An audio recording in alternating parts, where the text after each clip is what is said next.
नमस्कार, India speak daily में आपका स्वागत है और मैं हूं आपके साथ मिंटू झा। भारत पाकिस्तान के बीच युद्ध जैसी हालात बन चुकी है, जिसको लेकर के आज मैं आपको कुछ खबरें बताऊंगा। यह खबर दैनिक जागरण में छपे अखबार की खबरों से ली गई है। दैनिक जागरण में छपे कुछ महत्वपूर्ण खबरों को मैं आपके सामने रख रहा हूं। तो आइए शुरू करते हैं। सबसे पहली खबर तो यह है, मिसाइल और ड्रोन हमले नाकाम होने से हताश पाकिस्तानी सेना ने गुरुवार रात भर जम्मू कश्मीर में नियंत्रण रेखा के समीप नागरिक ठिकानों पर भारी गोलीबारी के बाद शुक्रवार शाम होते बारामूला से भूंज तक 26 शहरों में ड्रोन हमले किए। इस दौरान श्रीनगर एयरपोर्ट और अवंतीपुरा एयरबेस को निशाना बनाने की कोशिश हुई, जिसे नाकाम कर दिया गया। भारत ने इन ड्रोन हमलों का जवाब ड्रोन से ही दिया और अधिकतर पाकिस्तानी ड्रोनों को मार गिराया। भारत ने पाकिस्तान पर अपने नागरिक विमानों को हवाई हमलों के लिए ढाल के रूप में इस्तेमाल करने और उनकी उड़ानों को खतरे में डालने का आरोप लगाया। पाकिस्तान ड्रोन हमलों के साथ ही नौशेरा, पूंछ, कुपवाड़ा में नियंत्रण रेखा पर मोर्टार और गनों से न केवल नागरिक इलाकों को बल्कि धार्मिक स्थलों को भी निशाना बना रहा है। भारतीय सेना इसका करारा जवाब दे रही है और पाकिस्तान की हर मिसाइल को हवा में ही मार गिराया गया है। जवाबी कार्रवाई में पाकिस्तान की कई चौकियां नष्ट हो गई है। पाकिस्तानी हमले में एक भारतीय सैनिक बलिदान हुआ है और 3 नागरिकों की मौत हुई है। इस बीच बढ़ते सैन्य टकराव के मद्देनजर प्रधानमंत्री नरेंद्र मोदी ने शुक्रवार शाम चीफ ऑफ डिफेंस स्टाफ एवं तीनों सेना प्रमुखों के साथ ताजा स्थिति की समीक्षा की और आगे की सामरिक रणनीति पर गहरी मंत्रणा की। बैठक में राष्ट्रीय सुरक्षा सलाहकार अजित डोभाल और रक्षा मंत्री राजनाथ सिंह भी मौजूद रहे।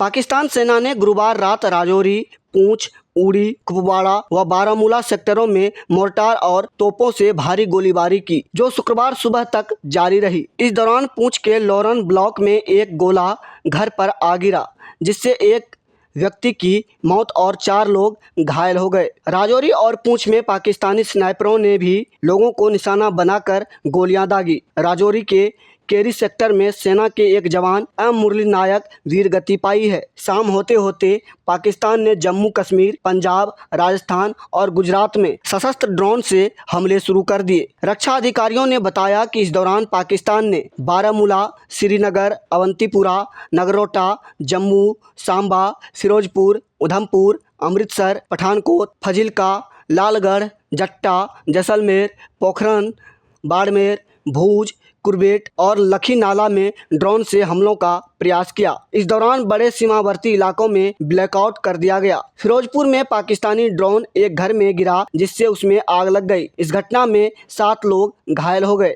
वहीं श्रीनगर एयरपोर्ट के आसपास लगभग 10 धमाकों की आवाज सुनी गई। भारतीय सैन्य प्रतिष्ठानों को निशाना बनाने के पाकिस्तान के प्रयासों को विफल करने के एक दिन बाद रक्षा मंत्री राजनाथ सिंह ने शुक्रवार को सेना प्रमुखों के साथ राष्ट्रीय सुरक्षा परिदृश्य के व्यापक समीक्षा की। इस बैठक का नजारा देखने लायक था। पाकिस्तान की आक्रामकता के बावजूद रक्षा मंत्री और सेना प्रमुख शांत, आत्मविश्वास से भरे हुए और प्रसन्न दिखाई दिए। उनके चेहरों की मुस्कान ने बता दिया कि गुरुवार को दिन रात चलाए गए सैन्य अभियानों में क्या हुआ होगा। साथ ही देश को यह संदेश भी मिल गया कि देश का नेतृत्व सतर्क है और चिंतित होने की जरूरत नहीं है। सूत्रों के अनुसार सैन्य नेतृत्व ने रक्षा मंत्री को पाकिस्तान के प्रयासों, भारतीय सैन्य बलों की तैनाती, जवाबी हमलों में उपयोग किए गए हथियारों और भारत की बहुस्तरीय वायु रक्षा प्रणाली की प्रभावशाली के बारे में जानकारी दी। आपको बता दें कि रक्षा मंत्रालय ने मीडिया चैनलों, डिजिटल प्लेटफॉर्म व लोगों से सुरक्षा बलों की गतिविधियों की लाइव कवरेज या रियल टाइम रिपोर्टिंग से बचने का आग्रह किया। कहा, ऐसी जानकारी उजागर करने से अभियान खतरे में पड़ सकते हैं, जैसा कारगिल युद्ध, 26/11 आतंकी हमले और कंधार अपहरण कांड जैसी घटनाओं में हुआ था। वहीं अगली खबर है, पाकिस्तान ने पहले दिन 400 ड्रोन भेजने का प्रयास किया था। विदेश सचिव विक्रम मिस्री के साथ प्रेस कॉन्फ्रेंस में सैन्य प्रवक्ता कर्नल सोफिया कुरैशी और विंग कमांडर व्योमिका सिंह ने शुक्रवार को कहा कि 7-8 मई की रात पाकिस्तानी सेना ने पश्चिमी सीमा पर भारत की वायु सीमा का कई बार उल्लंघन किया तो नियंत्रण रेखा पर भारी कैलिबर वाले हथियारों से गोलीबारी की। भारतीय हवाई क्षेत्र में लेह से सर क्रीक लाइन तक 36 स्थानों पर पाकिस्तान ने 300 से 400 ड्रोन भेजने की कोशिश की, जिनमें से 70 को सेनाओं ने मार गिराया तो बाकी लौट गए। इतने बड़े पैमाने पर हवाई घुसपैठ की पाकिस्तान की कोशिशों से साफ है उसका मकसद भारत की हवाई रक्षा प्रणालियों का परीक्षण करना और खुफिया जानकारी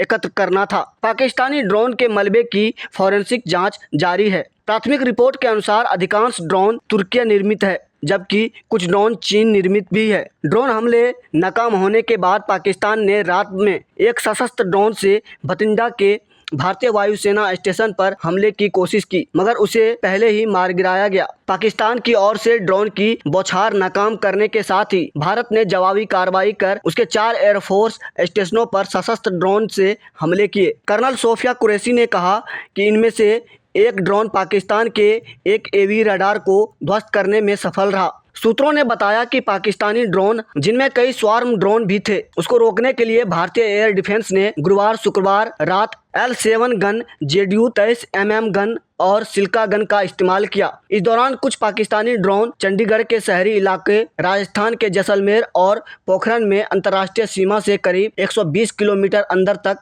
पहुंच गए। हालांकि इन सभी ड्रोन को मार गिराया गया, चूंकि रडार सिस्टम 1 मीटर से कम की आयाम की वस्तु को नहीं पकड़ पाता, इसलिए ये छोटे ड्रोन यहां तक पहुंच गए। वहीं अगली खबर है, सेना प्रमुख को टेरिटोरियल आर्मी की भी तैनाती का अधिकार मिल गया है। दरअसल भारत और पाकिस्तान में बढ़ते तनाव के बीच केंद्र सरकार ने सेना प्रमुख को टेरिटोरियल आर्मी यानी प्रादेशिक सेना के किसी भी अफसर या इससे जुड़े व्यक्ति को आवश्यकता पड़ने पर सेवा के लिए बुलाने का अधिकार दे दिया है। सेना प्रमुख की शक्तियां बढ़ाने के इस फैसले की जानकारी 6 मई को जारी अधिसूचना में दी गई है। इसका मतलब है कि अगर नियमित सेना को अतिरिक्त शक्ति या किसी तरह की सहायता के लिए टेरिटोरियल आर्मी की जरूरत पड़ती है तो सेना प्रमुख उन्हें बुला सकते हैं। रक्षा मंत्रालय के सैन्य मामलों के विभाग द्वारा जारी अधिसूचना में कहा गया है कि यह आदेश अगले 3 साल तक लागू रहेगा। अधिसूचना में इसकी तिथि 10 फरवरी 2025 से 9 फरवरी 2028 तक बताई गई है। हालांकि अधिसूचना 6 मई को जारी की गई। पिछली तिथि से लागू होने वाले इस निर्णय का आशय यह है कि अगर इस वर्ष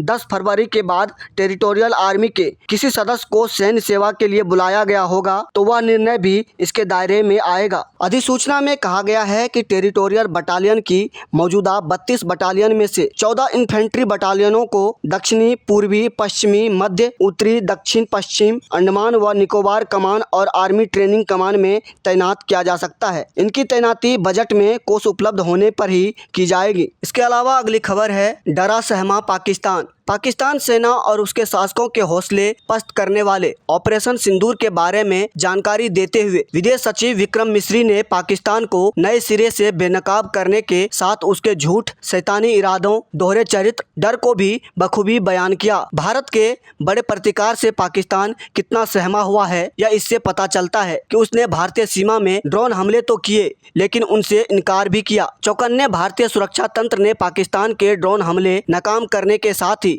सीमावर्ती इलाकों में उसकी और की जा रही गोलीबारी का भी करारा जवाब दिया है। यह उल्लेखनीय है कि पाकिस्तान भारत के ड्रोन हमलों के सामने बेबस नजर आया और इसका प्रमाण लाहौर, रावलपिंडी से लेकर कराची तक में उसके क्षतिग्रस्त ठिकानों और भयभीत लोगों ने दिया। हास्यास्पद यह रहा कि पाकिस्तानी रक्षा मंत्री ने भारत के ड्रोन हमलों का सामना करने में अपनी नाकामी यह कहकर छिपाई कि हम भारत को अपने सुरक्षा तंत्र की था नहीं देना चाहते। इसके विपरीत भारत ने पाकिस्तानी ड्रोन मार गिराने के साथ उनकी पोल पट्टी भी खोल कर रख दी। पाकिस्तान ने तुर्की के ड्रोन इस्तेमाल किए। साफ है कि भारत को चीन के साथ तुर्की के बारे में भी नए सिरे से सोचना होगा। पाकिस्तान किस हद तक नीचे गिरने के लिए तैयार है यह इससे स्पष्ट होता है कि उसने भारत के ड्रोन हमलों के बीच अपने यात्री विमानों का संचालन जारी रखकर विमान यात्रियों की सुरक्षा को खतरे में डाला। यह जानबूझकर अपने लोगों को ढाल बनाने वाली हरकत ही थी। इसी गंदी मानसिकता के कारण ही वह भारत में भी आम लोगों को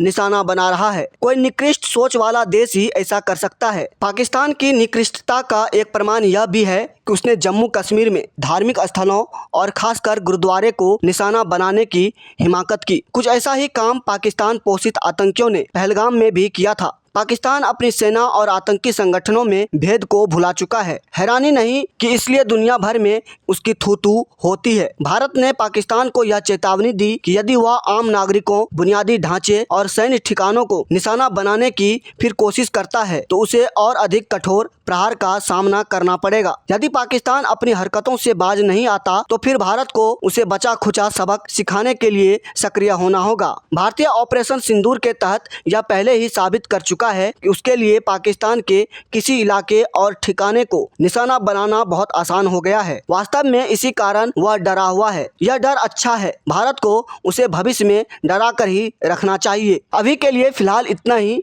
तो इसी तरह की महत्वपूर्ण जानकारी के लिए बने रहिए इंडिया स्पीक डेली के साथ। धन्यवाद।